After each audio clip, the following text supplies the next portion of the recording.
Hablemos de Black Orchid, la primera gran obra de Neil Gaiman y Dave McKean. Como bien mencioné, Neil Gaiman, que es súper conocido por haber trabajado en cosas como The Sandman, como haber trabajado en cosas como Coraline, es un gran guionista, es un gran escritor, y que sobre todo es conocido por su gran amor tanto a la lengua inglesa como a la fantasía. Dave McKean, por otro lado, es un gran dibujante que estuvo trabajando en cosas como, por ejemplo, Arkham Asylum, en el que vamos a encontrar su estilo, esta psicodelia, este estilo súper raro, esta transformación de la locura como una belleza visual, y eso vamos a encontrar aquí prácticamente, tanto en el guión como en el arte. Vamos a encontrar una obra que es bastante psicodélica, y no en un sentido de que consumieran drogas, sino en un sentido de que no vamos a encontrar cosas muy lineales. Incluso la estructura de cómo está contada la historia, aunque es lineal, la resolución e incluso la creación de conflictos no lo es tanto. De hecho, es una obra bastante curiosa y que, voy adelantándoles, necesariamente es disfrutable realmente.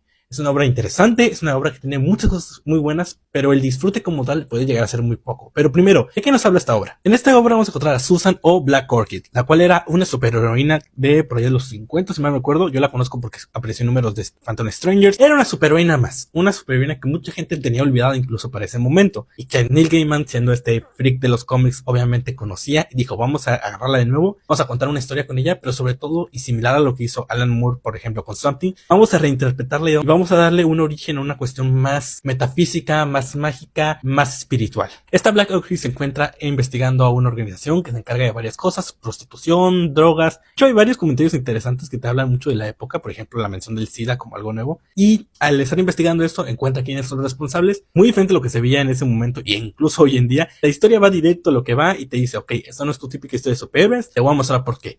Y ese te voy a mostrar por qué es literalmente dispararle en la cabeza a tu protagonista, que es Black Orchid. Ella medio sobrevive porque su traje es a prueba de balas, se levanta, pero el fuego la termina culminando y muere. Así que sí, literal, a 3-4 páginas de haber iniciado el cómic ya teníamos a nuestra protagonista muerta. Entonces, si está muerta la protagonista, ¿en qué nos vamos a centrar? Pues en Susan, sí, la misma Susan que muere, pero a la vez no. Similar a lo que pasaba, por ejemplo, con Swamp Thing originalmente, que Alec Holland se convertía en esta criatura. Bueno, es y no es a la vez. Su conciencia, de alguna forma, estas memorias emocionales se transmiten a esta nueva forma, y de hecho la comparte con otro personaje que después aparece, y es hasta cierto punto una hija, pero una reencarnación, pero una nueva forma. Es una cosa medio rara, medio curiosa, bastante interesante. No se explica del todo, pero te lo deja muy claro desde el inicio.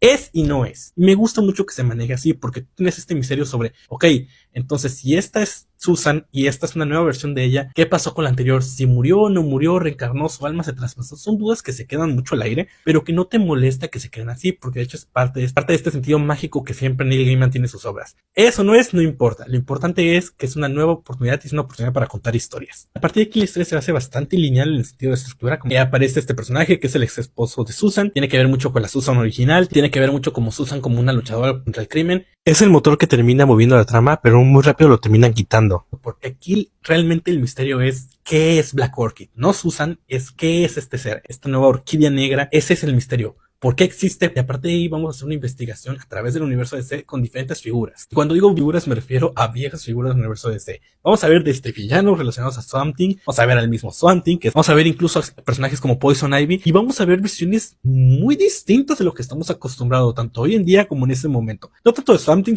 está bastante similar a como lo había dejado Moore. Pero hablando de Poison Ivy, es una versión que de hecho te llega a sacar lágrimas y que sí te vende esta idea de la demencia. Porque eso es algo que quiero hablar de esta obra. El problema real con este cómic es que se nota que es un Neil Gaiman bastante joven, en un sentido de que apenas es su primera gran obra en el mundo del cómic. Y no tanto que no maneje el lenguaje, o sea, sí tiene, por ejemplo, frases como de repente Batman diciendo, cuidado, ella puede llegar a ser venenosa, refiriéndose a Poison Ivy, que sí es como que medio gracioso, que dices, pero dices, bueno, va, no hay pedo. Sino más bien el problema es que el hilo conector, aunque está muy bien justificado, no es del todo interesante. Sí, me interesa saber qué tiene que ver Susan con toda esta cuestión del verde, por qué Susan puede revivir, por qué Susan mantiene sus recuerdos hasta cierto punto emocionales, más no necesariamente recuerdos como tal. Me gustan mucho varios momentos que tiene la obra, por ejemplo, cuando está hablando con Pamela, cuando habla de todo este tema del manicomio, el cómo representa tanto McKean como Neil Gaiman la locura, el infierno que es Arkham Asylum, es fantástico, de verdad. Incluso me hubiera gustado, o sea, ya tenemos una obra que es Arkham Asylum por parte de Morrison y McKean, pero me hubiera gustado bastante ver cómo Neil Gaiman y McKean trabajaban en algo similar, porque el cómo ellos reflejan la locura, cómo reflejan algo tan horrible, un infierno en la tierra como es Arkham, es bastante interesante y bastante triste. No solamente en un lado de pobrecitos están loquitos, sino que genuinamente te vende cuestiones muy serias, temas como violaciones, temas como abuso, temas como el estar sin ningún motivo para vivir. Todas esas ideas son interesantes y esto es algo que refleja el cómic. Es un cómic con ideas interesantes, momentos muy buenos, relación de personajes muy buenas, pero que el hilo conductor como tal, la gran historia, llega a una resolución que no es la gran cosa con todo este tema del Amazonas, que sí, tiene una idea bonita sobre el ciclo de la vida, todo este tema de la violencia y el dolor como algo que podemos seguir cargando incluso después de la muerte. Tiene ideas muy interesantes, pero la historia como tal, la historia central, en varios momentos se siente más como excusas. Ejemplo, la versión pequeña de Black Orchid es secuestrada. ¿Por qué? Para que podamos movernos a otro punto de la trama. Todo este tema de vamos al Amazonas para buscarlas. ¿Por qué? Para poderle dar un desenlace. La historia como tal de esta gente que está buscando a Black Orchid, que la quiere llevar para el experimento, no es tan interesante. Tiene varios momentos muy buenos, pero la historia en sí no es interesante. De hecho, las desviaciones, momentos como Arkham, momentos como el que tiene con Swamp Thing, donde realmente brilla este cómic. Y se nota que le faltaba bastante pulir a Gaiman toda esa parte de contar una historia central interesante, pero ya desde ese momento tenía esa magia de poderte contar mini historias o micro historias que son apasionantes, que son interesantes, que tienen reflexiones muy buenas. Por parte del arte, McKean hace un trabajo increíble, sabe manejar muy bien el ritmo y el drama, como por ejemplo en estos paneles nos vamos acercando a la cara esta mini Black Orchid para darte una sorpresa, cómo representa el horror en la cara de este hombre. O sea, el dibujo y las expresiones están de 10. El uso de la composición igual, generalmente 6 paneles, que va a ser como la narración más tradicional entre comillas, pero de repente vamos a tener momentos donde el dibujo entre los paneles se va a borrar y se va a poner en blanco para dar esa sensación de pureza, de estar viendo algo sagrado. A veces va a haber momentos donde de plano prescindimos del panelado y vamos por imágenes completas. Incluso hay momentos donde utilizamos los paneles, pero entre ellos va a haber ilustraciones, como por ejemplo antes de que aparezca la nueva Black Orchid. El color por otro lado también es buenísimo, te sabe vender muy bien esta sensación de estar viendo algo que está vivo, pero al mismo tiempo algo deprimente. El uso de los negros, el uso de los verdes, casi como si fueran enfermizos, el rojo tan puro. El color es bellísimo, incluso la versión impresa que tiene, que es la versión que yo tengo, que es la de Televisa, que tiene un papel muy translúcido, sabe mantener el color, se ve muy bien. Personalmente la versión digital siento que mantiene mejor ese uso del color y está muy hermoso cómo lo utiliza, cómo es capaz de expresar cuestiones de los personajes a través de ese color. La verdad, McKean tiene un manejo de 10. Se nota que incluso si no es su mejor trabajo, sabe manejar el lenguaje del cómic. Otro gran ejemplo del manejo del tiempo por parte de McKean está aquí. Vamos a ver bastantes páginas de ese estilo, donde vamos viendo poquito a poquito un zoom hacia diferentes momentos dentro de la narración, y así vamos dando una narración un poquito más cinematográfica hasta cierto punto, y que no llegan a ser cansados, lo cual sorprende bastante. En parte yo creo que es porque maneja un conjunto entre usos de narración más libre y este tipo de narración en la que vamos haciendo como si fuera una secuencia. Por lo tanto, si fuera así de repetitivo, como por ejemplo pasa en Watchmen, donde llega a ser cansada esta secuencia que está en todo momento, aquí no pasa eso, afortunadamente.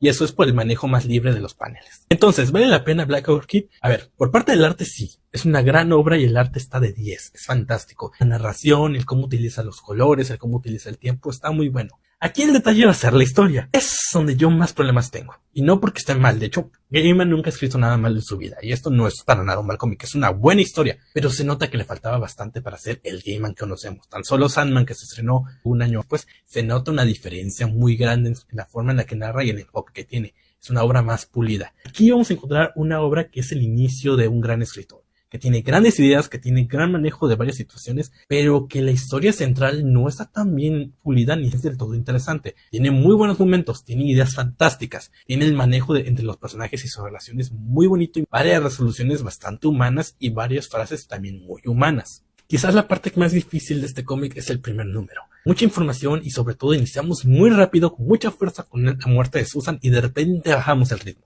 Y comenzamos muy desorientados. Me gusta esta idea de que iniciamos desorientados y que no sabemos qué está pasando. El problema es que cuando ya sabemos más o menos para dónde va todo este tema, la historia se vuelve muy simple. Vamos a buscar esta información que es muy importante. De ahí se llaman a la mini Susan, hay que salvarla. Ahí llegamos a una resolución bastante interesante, bastante humana, pero que realmente no se explora. Solamente tenemos este detalle de que Susan no se siente bien estando en el Amazonas y decide irse, pero no se explora eso. Como estamos tan centrados en esta gente que las está persiguiendo, la exploración humana de Susan se corta de repente y volvemos hasta la resolución final. Ese camino entre la resolución y la reflexión de Susan no está del todo claro. De hecho, yo en ningún momento vi esa reflexión que ella tanto habla. Y la vemos antes de que se secuestren a la mini Susan y la vemos después la resolución, pero en medio de toda esa parte del Amazonas está tan centrada en todo este tema de las semillas y todo eso, y sobre todo en que las están persiguiendo, que las vemos tan poco que no hay una reflexión sobre ella.